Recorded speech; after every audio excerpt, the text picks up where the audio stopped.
Allah Subhanahu wa taala berfirman di dalam surat Al-Anbiya ayat 30, artinya, dan apakah orang-orang kafir tidak mengetahui bahawa langit dan bumi itu dahulu adalah suatu yang terpadu.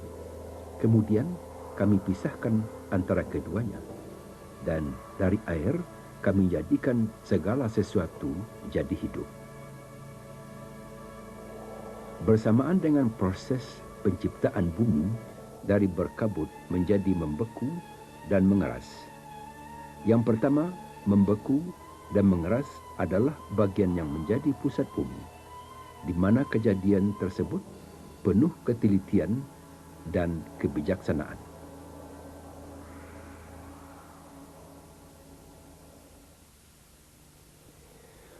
Kota Makkah dikelilingi oleh bukit-bukit yang menjadi penyangga bumi, sehingga menjadikan tempat yang kuat dan permanen. Di sinilah tempat pilihan Allah untuk membangun rumahnya yang maha suci. Rumah yang pertama dibangun untuk manusia, untuk tempat perlindungan dan keamanan bagi mereka. Dibangun oleh malaikat-malaikat atas perintah Allah. Kemudian mereka datang bertawaf di sekelilingnya, sebagaimana mereka bertawaf di Al-Arsh Allah yang Maha Agung. Nabi Adam datang menunaikan ibadah haji. Dia tawaf sebagaimana para malaikat bertawaf. Mulailah manusia sejak diciptakan di bumi berkunjung ke Baitullah dan melaksanakan haji. Zaman semakin maju. Manusia berpaling dari risalah Nabi Adam dan para nabi berikutnya, sehingga tiba pada zaman Nabi Nuh. Manusia membangkang dan menjadi kafir. Hanya sedikit yang selamat, yaitu pengikut Nabi Nuh yang setia.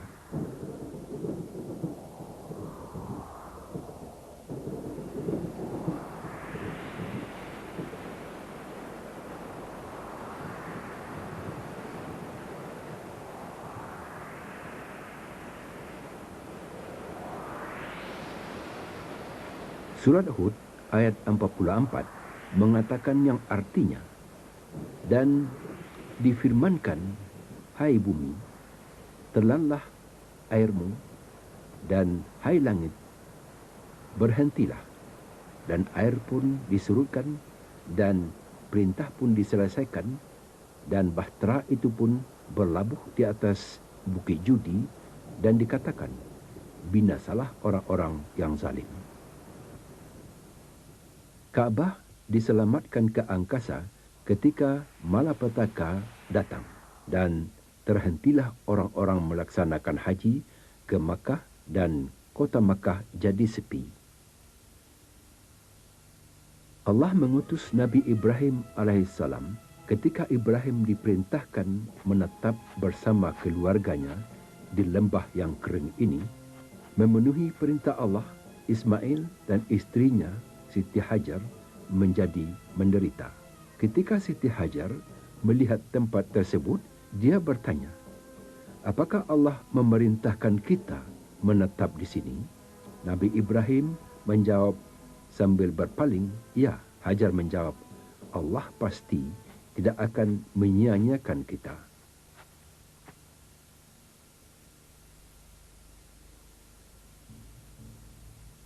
Ismail kecil kehausan. Dia memukulkan kakinya ke tanah. Siti Hajar berusaha menyelamatkan diri dan anaknya dari rasa haus. Lalu dia berusaha mencari air. Siti Hajar berlari-lari ke atas bukit Safa dan kembali ke lembah yang menuju bukit Marwa mencari air. Namun air tidak ditemukan. Hal demikian dilakukannya sebanyak 7 kali.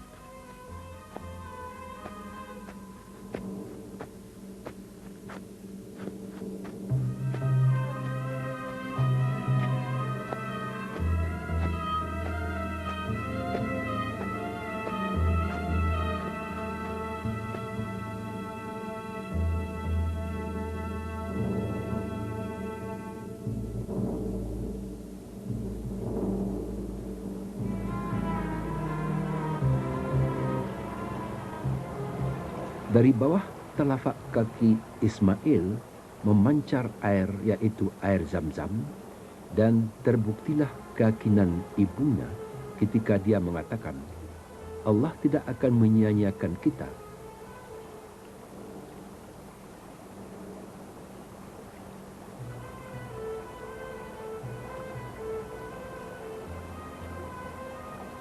Zam-Zam bukan sekadar air sumur yang penuh berkat, bahkan air Zam-Zam sebagai minuman yang disediakan Allah untuk para jamaah haji.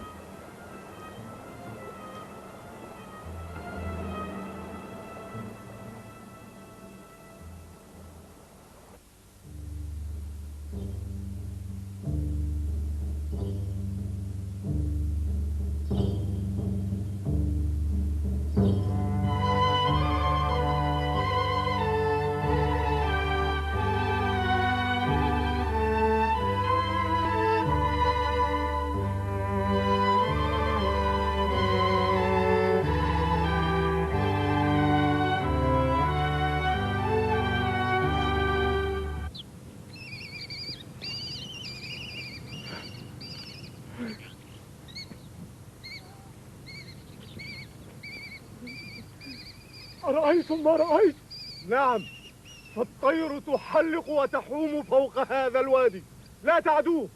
والطير لا يجتمع هكذا إلا على ماء. ترى أيكون قد نبع الماء في هذا الوادي؟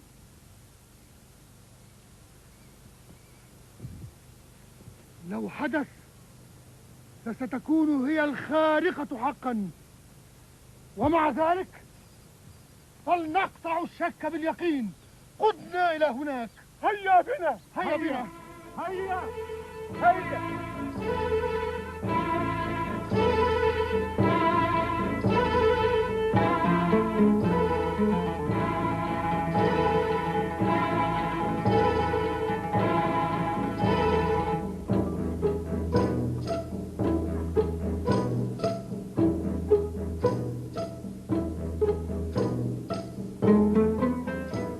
Benarlah firman Allah, dan dari air kami jadikan segala sesuatu jadi hidup. Air adalah sumber kehidupan. Di mana terdapat air, di sana ada kehidupan. Demikianlah orang-orang Arab berdatangan dan memohon izin kepada Siti Hajar untuk menetap di sekitarnya. Siti Hajar memperkenankannya, dan mulailah kehidupan berkembang di lembah Makkah. Berapa lama terhentinya kehidupan di lembah ini, hanyalah Allah yang Maha mengetahui.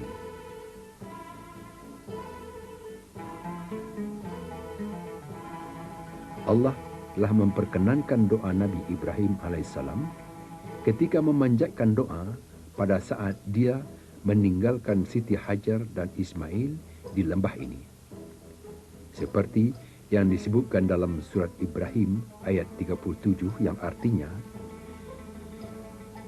Ya Tuhan kami, sesungguhnya aku rela menempatkan sebagian keturunanku di lembah yang tidak mempunyai tanam-tanaman di dekat rumah Engkau yang dihormati. Ya Tuhan kami, yang demikian itu agar mereka mengerjakan salat. Maka jadikanlah hati sebagian manusia cenderung kepada mereka, dan beri rezekilah mereka dari buah-buahan. Mudah-mudahan mereka bersyukur. Ismail telah menjadi remaja. Nabi Ibrahim datang mengunjunginya. Kunjungan ini merupakan janji Allah terhadap keduanya. Allah memerintahkan kepada Nabi Ibrahim lokasi bangunan Ka'bah dan ukurannya, yaitu dekat sumur Zam-Zam. Lantas Nabi Ibrahim dan Ismail mulai membangun fondasi Ka'bah sampai berbentuk bangunan sebagai bentuknya Ka'bah yang pertama. Dengan bangunan Ka'bah yang baru, Nabi Ibrahim diserukan untuk melaksanakan haji. Firman Allah dalam surat Al-Hajj ayat 27 yang artinya, dan berserulah kepada manusia untuk mengerjakan haji. Niscaya mereka akan datang kepadamu dengan berjalan kaki dan mengendarai unta yang datang dari segenap penjuru yang jauh.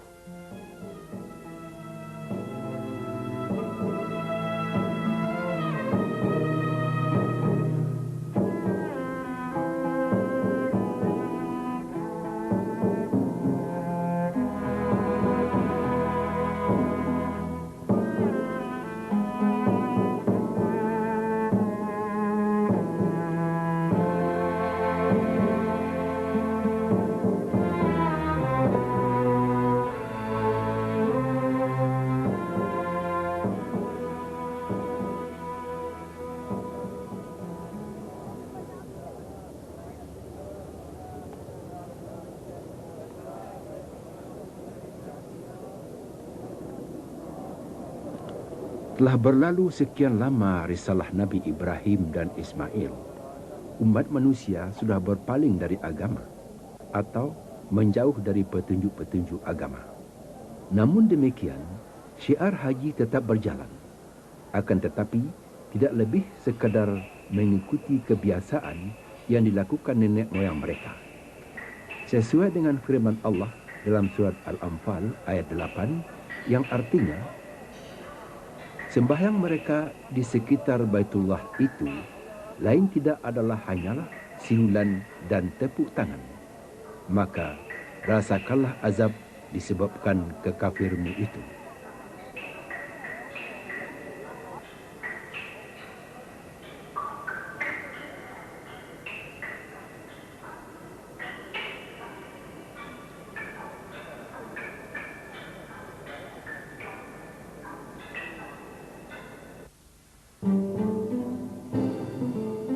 Allah telah mengutus Rasulullah sallallahu alaihi wasallam dengan syariah terakhir ke permukaan bumi dengan membawa kitab suci Al-Quran sebagai pencerminan dari kitab-kitab suci yang terdahulu.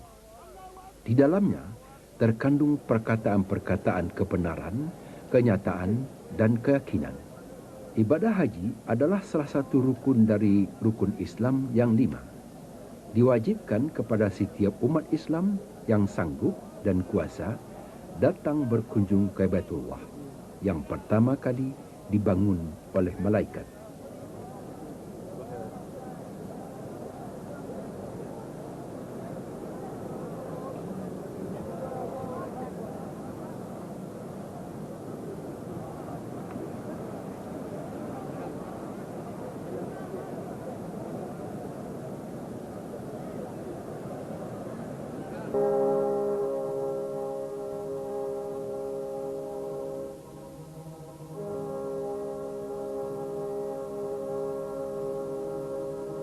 Jalan yang dibangun oleh istri Khalifah Harun al-Rashid atas biayanya sendiri dimulai dari Kufah di Iraq sampai ke Makkah Al-Mukarramah. Jalan ini aman dalam masa yang cukup lama. Akan tetapi, jalan ini bukanlah jalan satu-satunya. Bagi siapa yang ingin naik haji, dapat melalui jalan ini. Adalah jalan yang sempit, yang mendaki gunung, sangat susah dilalui karena jalan ini dipenuhi pasir. Sewaktu-waktu jalan ini berbahaya.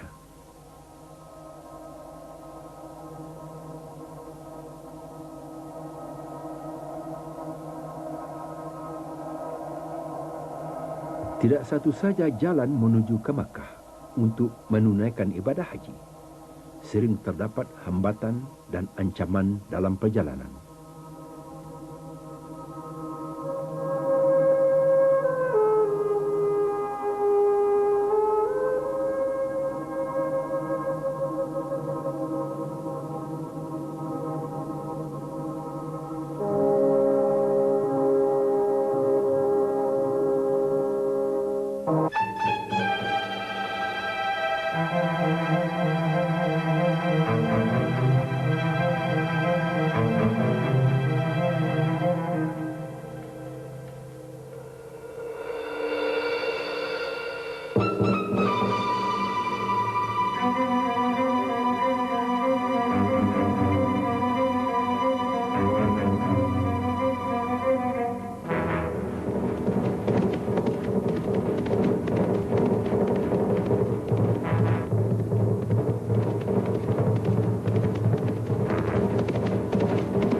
أين أمير هذه القافلة؟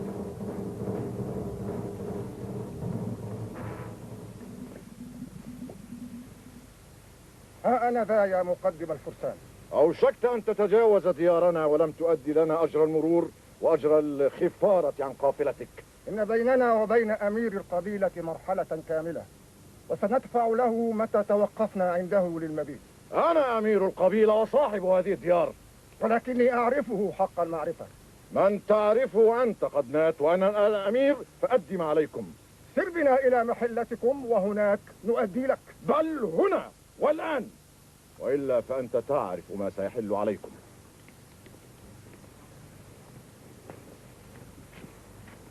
خذ، هذه هي ضريبة الخفارة والذمام.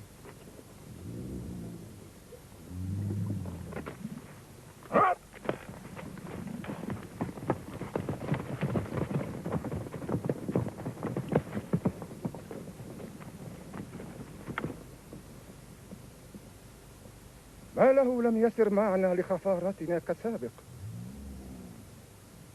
انزلوا لنبيت هنا.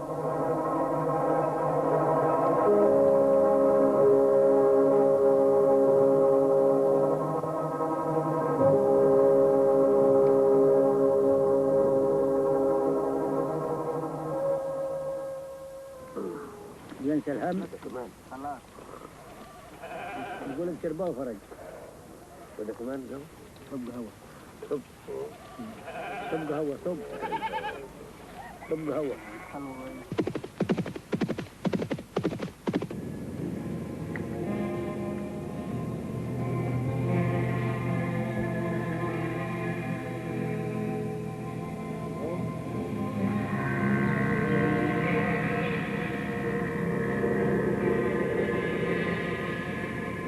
إذا كان هذا يأخذ وذاك يأخذ، هنكتفي نحن بالجلوس منتظرين أن يلقى إلينا بدراهم معدودة؟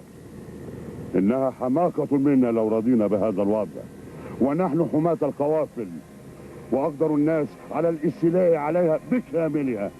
هيا بنا للعمل حتى لا يضيع منا كل شيء. هيا اجمعوا كل من يريد الانضمام إلى جماعتنا لنكون بها قوة تنافس هذا وذاك. هيا.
لقد تبدد شمل القافلة وفر الناس منها خوفا من القتل، والله وحده يعلم من سينجو ومن سيموت.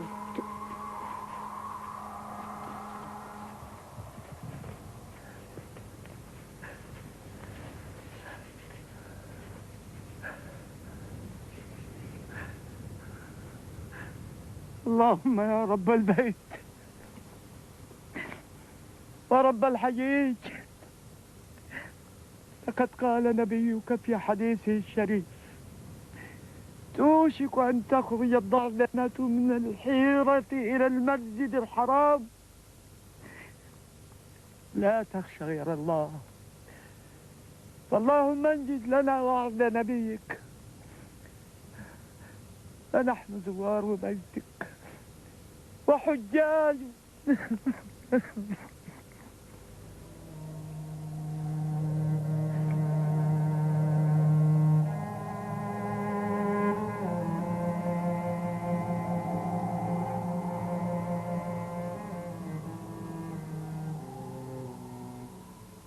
Waktu terus berlalu, sampailah kepada masa pemerintahan Raja Abdul Aziz Al Saud, pemersatu negara dan pelindung rakyat negeri ini. Dari hari ke hari, tercapai kemajuan perkembangan Baitullahil Haram dalam masa pemerintahan Arab Saudi. Telah memberikan kesan mendalam kepada jemaah haji, orang-orang tawaf, salat, rukuk dan sujud. Sampailah kepada masa pemerintahan Raja Fahad bin Abdul Aziz yang telah memperlihatkan kepada dunia apa yang dicapai dengan perkembangan masa. Dengan penggantian panggilan Paduka yang mulia, saya merasa mendapat kehormatan untuk memakai panggilan baru sebagai pelayan dua masjid suci.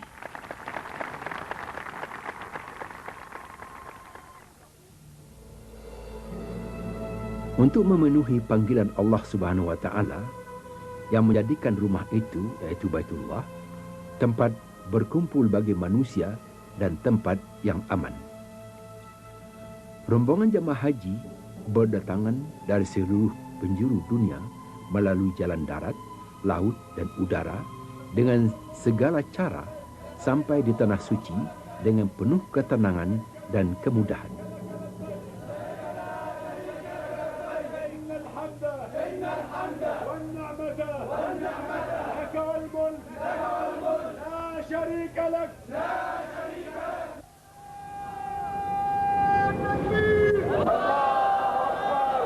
لبيك اللهم لبيك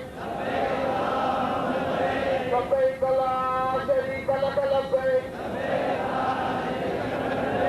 إن الحمد والنعمة لك والملك لا شريك لك.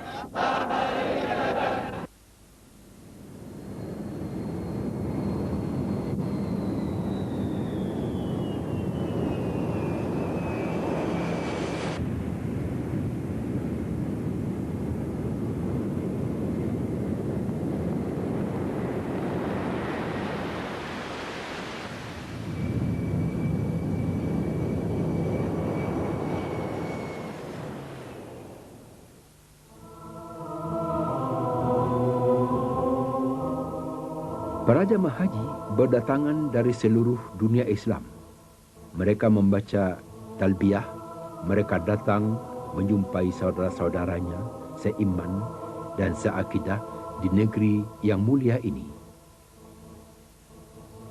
Segala sesuatu sudah dipersiapkan untuk menerima kedatangan para tamu Ar-Rahman dan berusaha memberikan pelayanan sebaik mungkin sesuai dengan etika melayani tamu.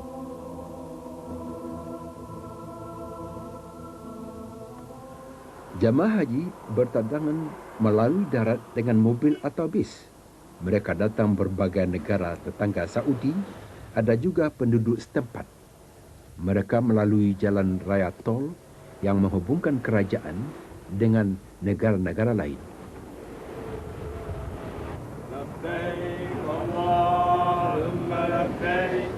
لبيك لا شريك لك لبيك إن الحمد والنعمة لك والملك لا شريك لك. اللهم صل على سيدنا محمد النبي الأمي وعلى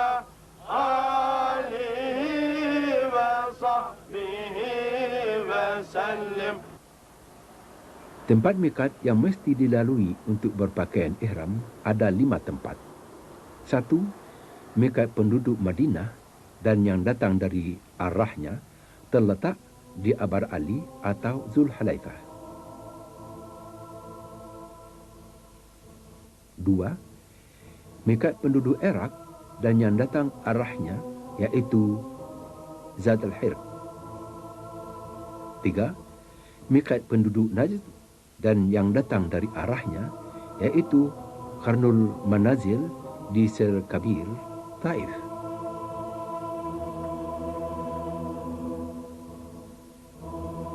4. Mikat penduduk Yaman adalah Yalamlam.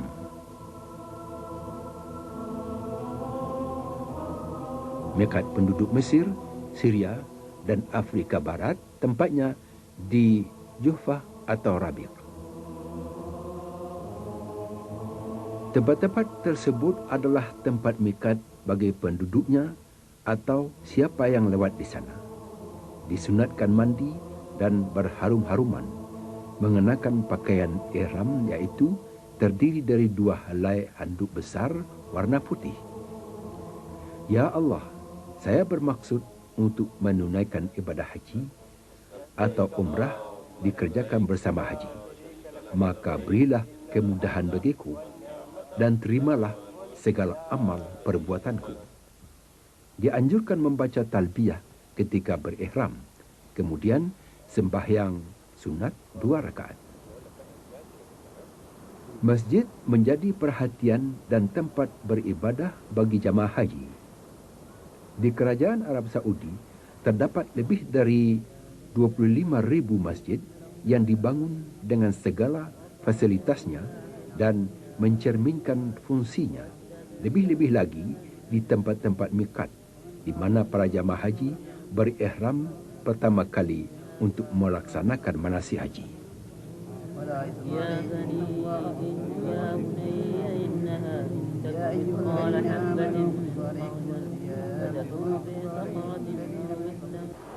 Yere kapıdan çık dışarıda dur.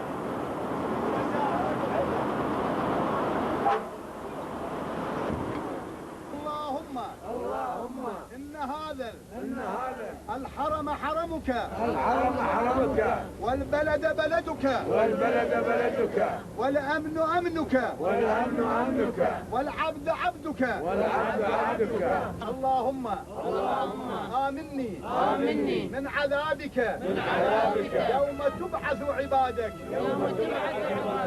أسألك. Maka Al-Mukarramah adalah kiblat umat Islam dan umat Islam menuju ke sana. Ke tanah suci, Allah telah memerintahkan ibadah naik haji, tempat berkumpul umat Islam setiap tahun, iaitu di Ummul Qura. Tuhan telah memberikan kehormatan kepada kerajaan Arab Saudi untuk dapat menjadi pelayan bagi para tamu Allah, Dufur Rahman, melaksanakan pelayanan suci ini sebaik mungkin.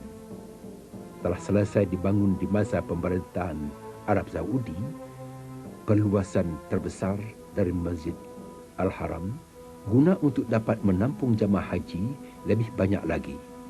Sejarah mencatat bahawa perluasan Masjidil Haram adalah di masa Amirul Mukminin Umar bin Khattab radhiyallahu an, iaitu pada tahun 17 Hijrah. Kemudian berlanjut sampai tahun 306 Hijrah. Setelah itu, Masjid Haram tidak mendapat perluasan lebih daripada 1000 tahun. Pada tahun 1375 Hijrah, dimulailah proyek perluasan pertama Masjid Haram di bawah pemerintahan Arab Saudi. Luas Masjid Haram semula 19,000 meter persegi diperluas menjadi 160,000 meter persegi. Atas pengarahan pelayan 2 masjid suci, Raja Fahad bin Abdul Aziz, dicadangkan pembangunan raksasa sebagai perluasan Masjidil Haram, tahap kedua yang dapat menampung sampai 1,5 juta umat Islam bersembahyang.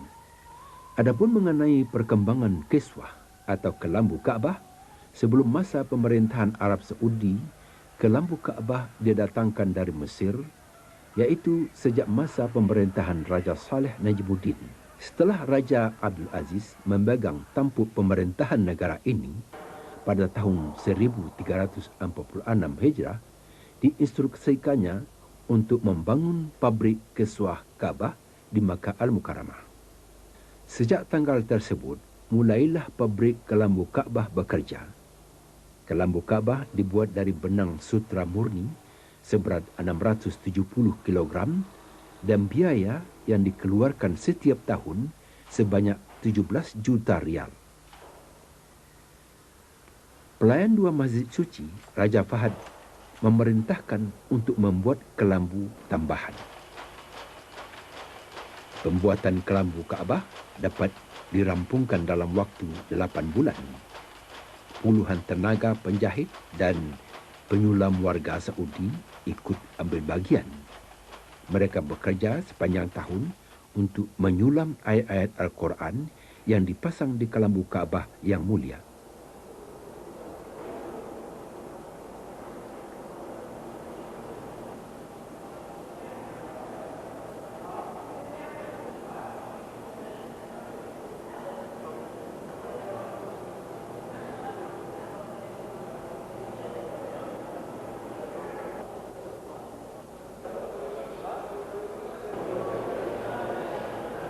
Setiap tahun sebelum musim haji diadakan upacara keagamaan yang dihadiri oleh Menteri Urusan Haji dan Wakaf, di mana diserahkan kelambu Kaabah kepada Kepala Penjaga Baitullahil Haram untuk dipasang ke Kaabah. Kemudian dilakukan upacara mencuci Kaabah dalam sebuah upacara besar yang dihadiri oleh Gubernur Makkah mewakili pelayan dua masjid suci dan hadir juga beberapa pemimpin dan tokoh-tokoh Islam terkenal. Kota suci Makkah menjelang waktu subuh siap menerima kedatangan para jamaah haji sesudah mereka berpakaian ihram dan berharum-haruman. Mereka merindukan pertemuan ini, berkumpul penuh kesyahduan di depan Kaabah sehingga tidak terdapat perbedaan di antara mereka.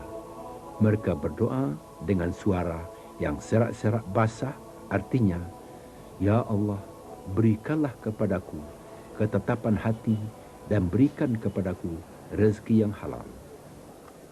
Jamaah haji memasuki Masjidil Haram. Ketika memandang Kaabah, dia berkata yang artinya, Ya Allah, tanah haram ini adalah tanah harammu.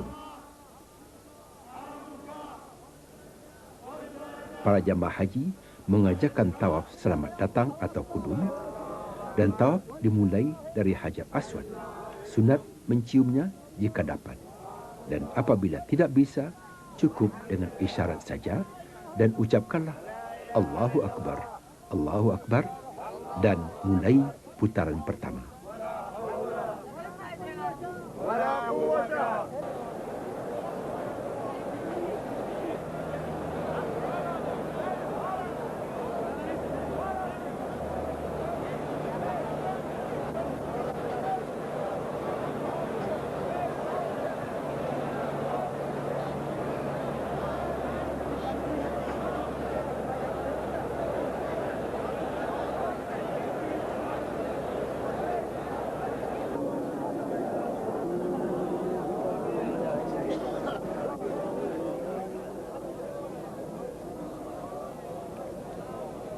Sesudah selesai mengerjakan tawaf pada putaran ketujuh, sembahyang sunat 2 rakaat di belakang tempat Nabi Ibrahim atau makam Ibrahim alaihissalam apabila memungkinkan, atau di tempat lain karena tidak ada tempat mengerjakan di tempat itu.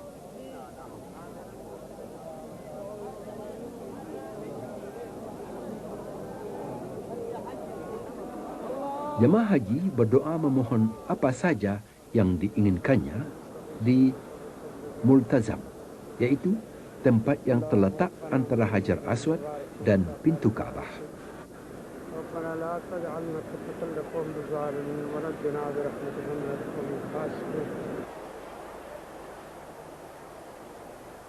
Setelah selesai mengerjakan tawaf sebaiknya, para jemaah haji menuju sumber Zam-Zam untuk meminum airnya yang diberkahi sesuai dengan sunat Rasulullah SAW. Air Zam-Zam dinaikkan dari sumur dengan pompa listrik berkapasitas 120 meter kubik sejam. Kemudian didinginkan.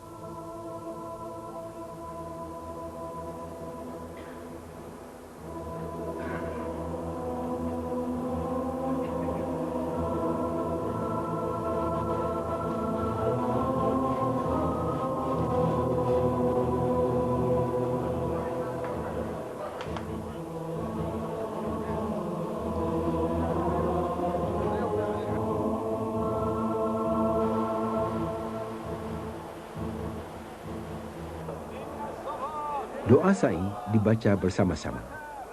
Sa'i atau berlari-lari antara Safa dan Marwah adalah rukun kedua dari rukun haji. Sa'i bagi siapa yang berihram untuk umrah dilakukan sesudah tawaf. Bagi siapa yang berihram untuk haji mengerjakan sa'i sesudah tawaf qudum, apabila hal tersebut mengizinkannya. Sa'i boleh juga ditunda mengerjakannya setelah tawaf ifadah. Mengerjakan sa'i dimulai dari Bukit Safa dan berakhir di Bukit Marwah sebanyak 7 kali.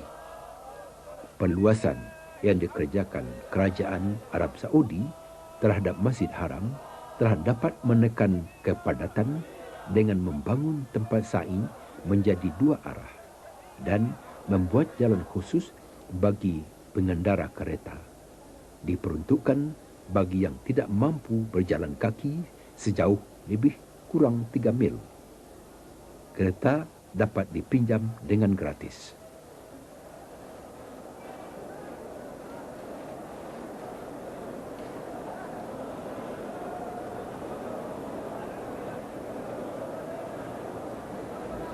Mengerjakan sa'i di lantai 2 boleh menurut syariat, seperti mengerjakan sa'i di lantai 1 guna mengurangi kepadatan dan berdesak-desakan. Mas'a di lantai bawah dan tingkat atas diperlengkapi dengan air condition. Allahumma inna laka alayna hukukan kasalkan ghafir lana warhamna. Pada tanggal 8 Zulhijjah disebut dengan hari Tarwiyah. Jamaah haji yang berada di Makkah berangkat menuju Mina. Apabila ada jamaah haji yang ingin berangkat langsung ke Arafah pada hari tersebut, dibolehkan menurut syarat. Jamaah yang berniat melaksanakan haji qiran dan haji ifrad berangkat ke Mina dengan berpakaian ihram, sedangkan yang berniat haji tamattu berihram untuk haji dari tempat penginapan masing-masing.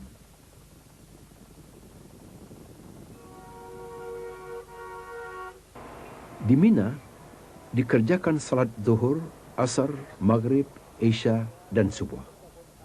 Salat yang 4 rakaat dikerjakan dengan qasar, iaitu memendekkan jadi 2 rakaat tanpa dijamak. Bermalam di Mina dalam perjalanan ke Arafah hukumnya sunnah.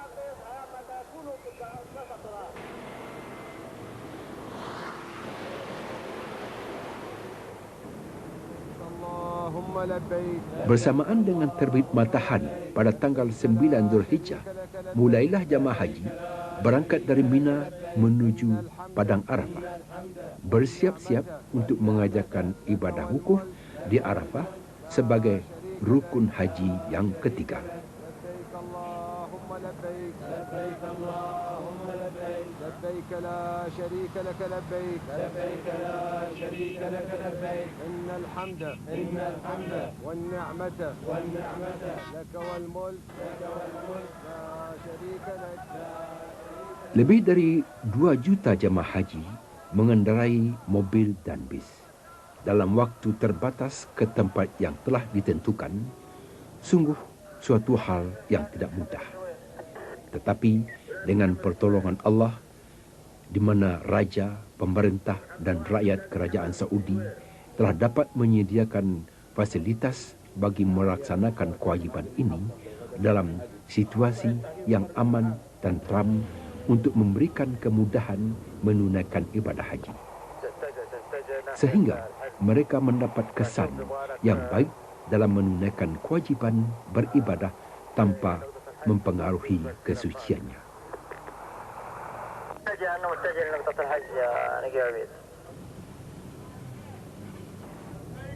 Aku datang memenuhi panggilanmu, ya Allah.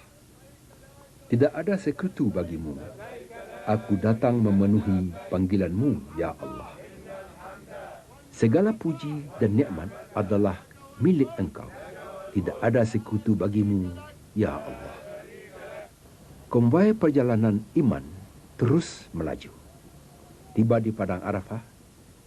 Padang Arafah adalah sebuah lembah yang luas. Jaraknya dari Makkah 25 km.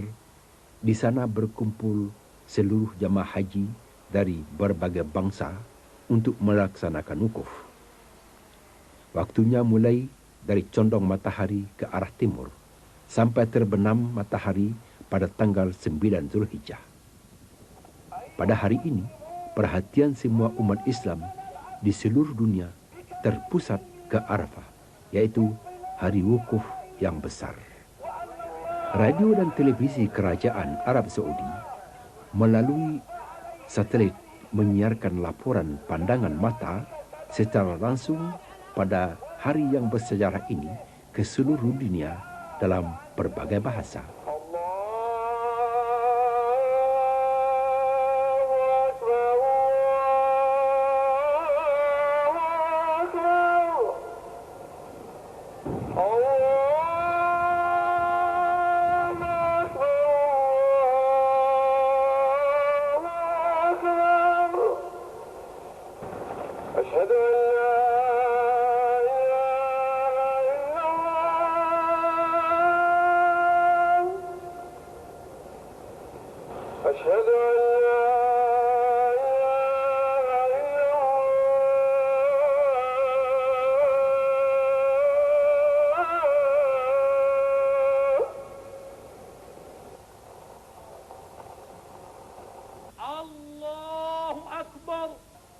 Di Masjid Namirah di Arafah diselenggarakan salat zuhur dan asar berjamaah, menjamak serta kasar, yaitu menggabung dan memendekkan 2 rakaat dengan 1 azan dan 2 kali iqamah. Setelah khutbah wukuf di Arafah, jemaah berkumpul di Masjid Namirah untuk salat berjamaah yang dapat menampung 300,000 orang. Kafilah haji masih beriring-iringan menuju ke Arafah. Padang Arafah secara keseluruhan adalah tempat wukuf. Selain lembah Orana, jemaah haji sebagian naik ke Bukit Rahmah dan berdiri menghadap kiblat untuk salat. Pemandangan ini menunjukkan sekitar 2 juta jemaah haji dari berbagai bangsa dan negara. Dengan pertolongan Allah Subhanahu wa taala, kepada mereka diberikan segala fasilitas untuk menjaga keselamatan yang disediakan oleh pemerintah pelayan 2 masjid suci. Dengan segala peralatan dapat memonitor kejadian-kejadian atau kecelakaan-kecelakaan dan kemudian bagaimana mengatasinya. Pasukan pertahanan sipil dan petugas yang terkait dalam pelayanan para tamu Ar-Rahman selalu siap siaga menghadapi tugas-tugas cuci dalam membantu saudara-saudaranya seagama dan seakidah. Pemandangan yang sungguh menakjubkan umat Islam ramai memenuhi jalan-jalan menjelang waktu wukuf hari Arafah. Di tempat inilah jutaan jamaah haji mengerjakan wukuf dengan penuh kesyaduan, kekhusyukan yang datang dari berbagai penjuru dunia, menyatakan taubat kepada Allah Azza wa Jalla dan menyajikan diri akan kembali ke hariabaannya yang telah memberikan segala-galanya. Hari Arafah akan terus dilindungi buat selama-lamanya. Dia adalah hari untuk mendapatkan persetujuan dari yang maha besar dan maha kekal, di mana Allah telah menyempurnakan agamanya yang mulia untuk hambanya yang beriman dan menyempurnakan segala nikmatnya. Ketika matahari terbenam di hari Arafah, jamaah haji berangkat ke Muzdalifah dengan penuh ketenangan. Ketika tiba di Muzdalifah, mereka salat maghrib dan isya dengan berjamaah, serta kasar dengan 1 kali azan dan 2 kali iqamah. Kemudian berdoa kepada Allah apa yang diinginkan. Pada malam hari, jamaah haji mengumpulkan batu di Muzdalifah untuk persiapan melontar jumrah di Mina. Apabila tidak sempat mengumpulkannya di Muzdalifah, boleh mengambil batu di Mina. Kemudian jamaah haji menginap di Mina dan hukumnya wajib. Subuh tanggal 10 Zulhijjah, jamaah haji berangkat menuju Mina. Di Mina terdapat 3 tempat melontar. Jumrat, yaitu Jumrat Aqabah, Kubra artinya besar, Jumrat Usta tengah, dan Jumrat Sughra kecil. Disunatkan memperbanyak membaca takbir dan jangan berhenti sebelum sampai ke Jumrat Aqabah. Setelah melontar Jumrat Aqabah, jika dapat hari itu juga, kerjakan menyembelih dam, yaitu membayar dam, dan memotong rambut atau bercukur atau tahalul sebelum atau sesudah menyembelih binatang korban. Daging korban atau dam biasanya ditinggalkan begitu saja sampai ada orang yang mengambil dagingnya. Untuk tidak terbuang percuma, didirikanlah alat pemotong elektronik yang modern, siap mengerjakan mulai dari pemotongan sampai kepada membersihkan, menyimpan di tempat yang ingin, pengalengan, dan siap untuk dikirimkan ke berbagai negara di dunia Islam. Setelah menyembelih hadiah dam atau korban, jamaah haji melakukan tahlul bercukur. Pertama yaitu dengan mencukur rambut atau memotong, mandi, dan sesudah itu boleh memakai pakaian biasa. Juga sudah boleh segala yang dilarang ketika berihram kecuali pekerjaan suami istri. Keadaan bergembira ria ketika para jamaah haji mengadakan pembicaraan dengan keluarganya dari Tanah Suci dengan mengabarkan bahawa hajinya sudah selesai dan menyampaikan ucapan selamat Hari Raya Idul Adha. Meskipun jarak sangat jauh, dapat ditempuh dengan mudah dan cepat melalui telefon yang disediakan kerajaan untuk keperluan para tamu Ar-Rahman.